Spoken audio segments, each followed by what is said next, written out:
Salut les amis, coucou les petits loups. Alors, ce bout de vidéo sera le préambule à 2-3 vidéos, histoire de vous mettre en alerte.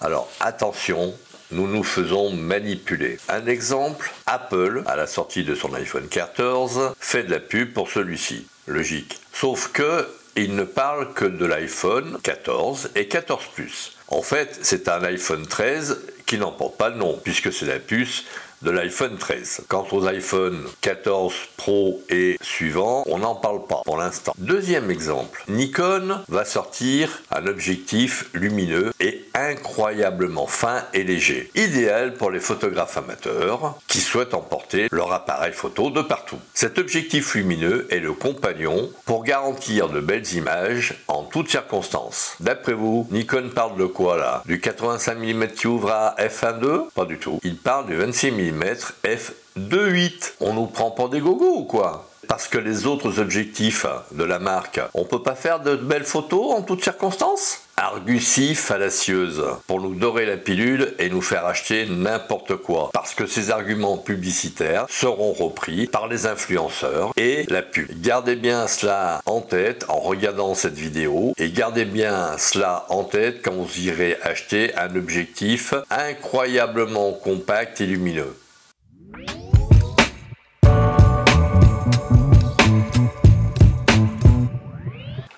Salut les amis, coucou les petits loups. J'espère que vous avez bien écouté la petite vidéo d'introduction.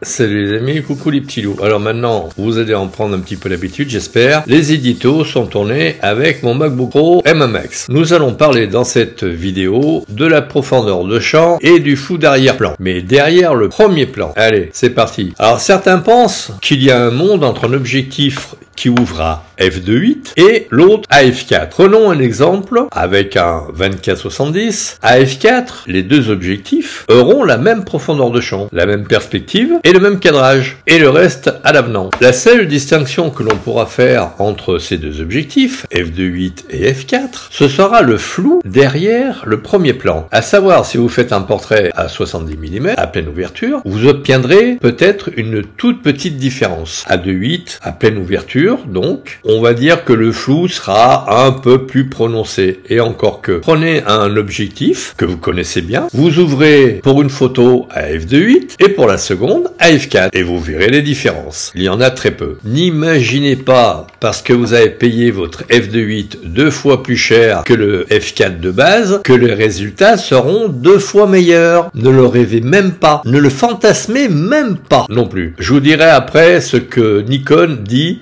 de son 24-70 f4. Alors, imaginons que une optique basique résolve à 90 lignes par millimètre, ce que fait une optique moyenne. Je testerai un petit peu plus tard mon 24-70 f4 pour voir ce qu'il donne, pour savoir ce qu'il a dans le ventre. Mais pour que le f2.8 soit 2 fois meilleur, il faudrait qu'il résolve 200 lignes au millimètre. Ce serait plus qu'exceptionnel. Pour finir, les 3/4 du temps, un photographe lambda cherchera la meilleure profondeur de champ et mettra f8 sur son objectif. Dans ces conditions, quid de f2.8? Courir après des éléments dont on a cure n'est pas la solution. Que dit Nikon de son 24-70 qui ouvre à f4? Alors si vous permettez, je vais lire. Contrôlé par la monture Z plus large, la distance plus courte des ailettes et les avancées de pointe en matière d'imaginerie du système Z, le Nikkor Z 24-70 f4 offre une netteté inouïe, un rendu et un éclairage uniforme sur l'ensemble